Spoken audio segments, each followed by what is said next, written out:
बेहतरीन अदाकारा, मेरी नजर है तुझ पे, तेरी नजर है मुझ पे, खूबसूरती ऐसी कि जो देखे वो दीवाना हो जाए।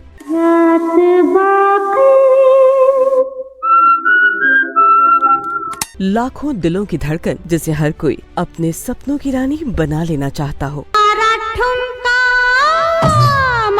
ठुमका बदल गई। अपने दम पर फिल्म इंडस्ट्री में नाम कमाने और एक से बढ़कर एक मशहूर अभिनेताओं के साथ हिट फिल्म देने वाली कोई और नहीं। जी हाँ, हम बात कर रहे हैं 70 के दशक की बेहद चार्मिंग, गुड लुकिंग और बोल्ड अभिनेत्री परवीन बॉबी की।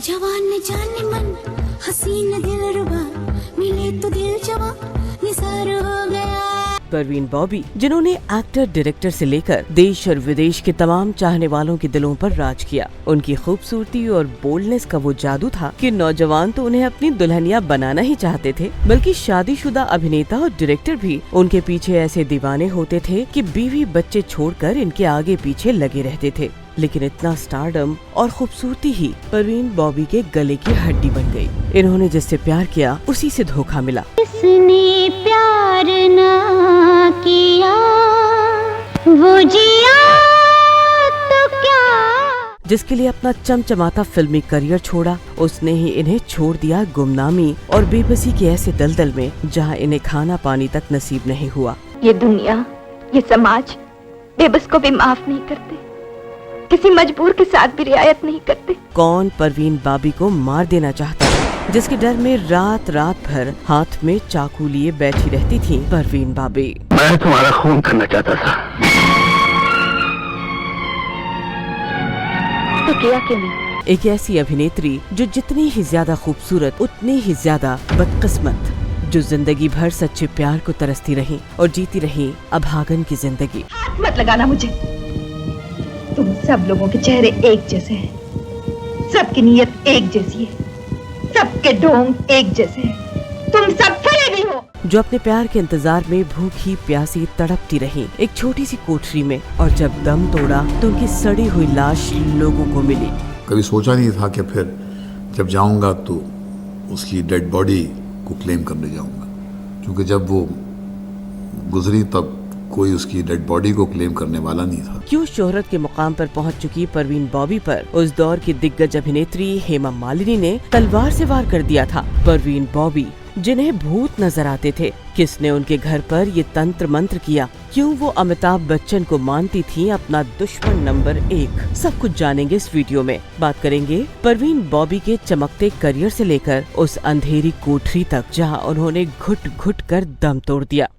नमस्कार, आदाब, आप सभी का स्वागत है बॉलीवुड सिने बायोग्राफी के इस एपिसोड में। इससे पहले कि परवीन बॉबी की उस काली स्याह जिंदगी की परतें खोलें, आइए पहले जान लेते हैं उनके शुरुआती जीवन के बारे में।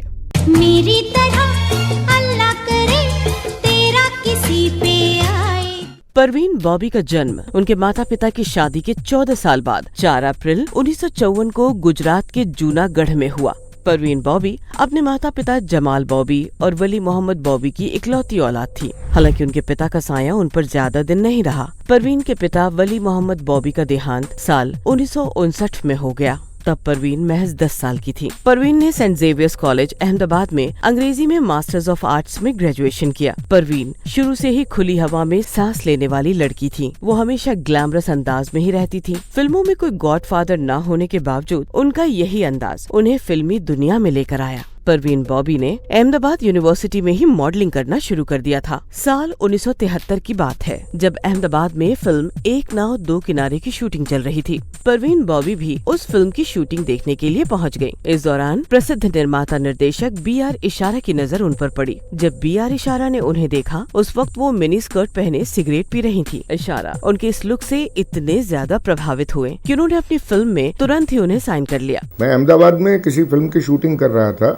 उस वक्त परवीन बॉबी शूटिंग देखने आई थी। परवीन बॉबी ने इसी साल 1973 में फिल्म चरित्र से अपने फिल्मी सफर की शुरुआत की। हालांकि ये फिल्म फ्लॉप रही, लेकिन इसमें उनका बोल्ड अवतार दर्शकों का ध्यान खींचने में कामयाब रहा। परवीन बॉबी को साल 1974 में पहली कामयाबी मिली। ये फिल्म थी मजबूर, जो उन्होंने अमिताभ बच्चन के साथ की थी। अमिताभ बच्चन और परवीन बॉबी की जोड़ी पर्दे पर बेहद पसंद की गई। इसके बाद परवीन ने एंग्री यंग मैन के साथ कई हिट फिल्में की, जिनमें दीवार, नमक हलाल, अमर अकबर एंथनी, शान और कालिया जैसी फिल्में शामिल हैं।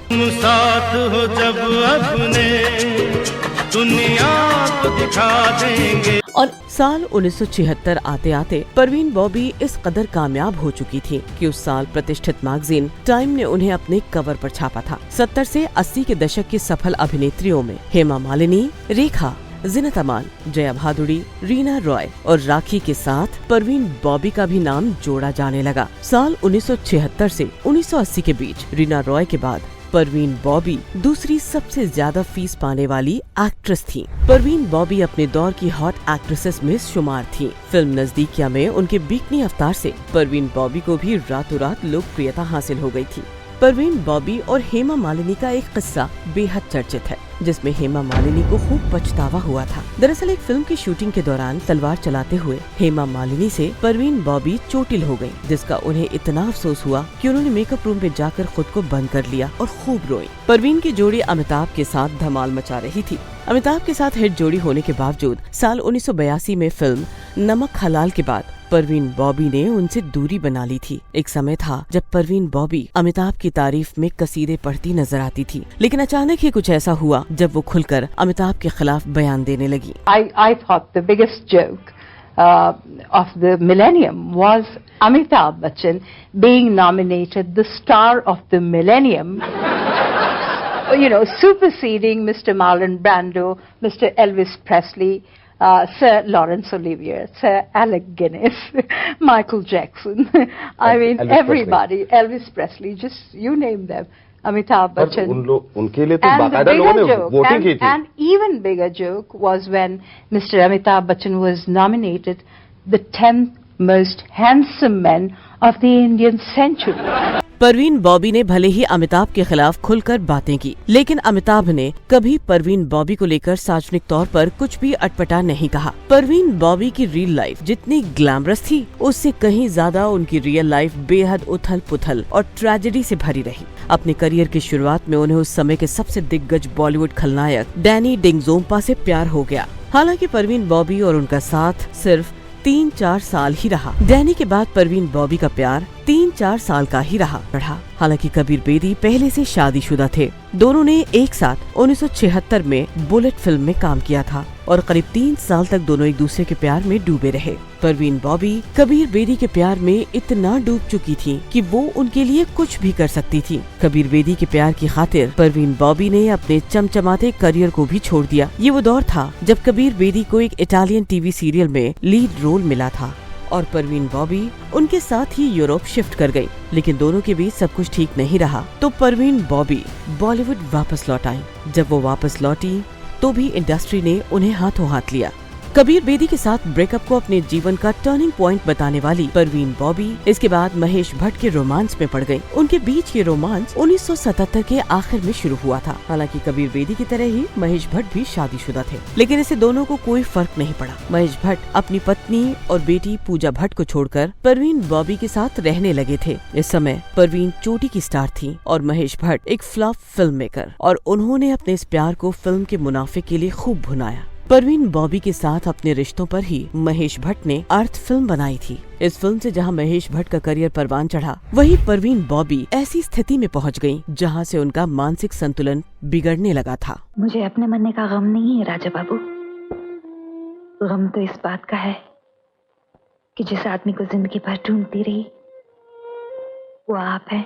परवीन बॉबी को महेश भट्ट से तब मोहब्बत हुई जब वो अपने करियर में गंभीरता से आगे बढ़ने के बारे में सोच रही थीं। वो अमिताभ बच्चन के साए से बाहर कुछ अलग करने की कोशिश भी कर रही थी। इसके लिए उन्होंने जितेंद्र के साथ फिल्म अर्पण में काम किया, जिसमें वो वेस्टर्न रंग ढंग से अलग साड़ी में लिपटी दिखी थी। इतना ही नहीं, ऋषिकेश मुखर्जी की फिल्म रंग बिरंगी और इस्माइल श्रॉफ की फिल्म दिल आखिर दिल है जैसी फिल्मों में भी उन्होंने काम करना शुरू किया था। लेकिन इन सब पर अचानक ब्रेक लग गया। महेश भट्ट के चलते ही परवीन बॉबी आध्यात्मिक गुरु यूजी कृष्णमूर्ति के संपर्क में आई और उनके कहने पर ही 1983 में परवीन बॉबी ने बॉलीवुड को छोड़ दिया और कई फिल्मों को अधूरा ही छोड़कर पहले थोड़े समय तक वो बैंगलोर में रही। उसके बाद अमेरिका चली गई।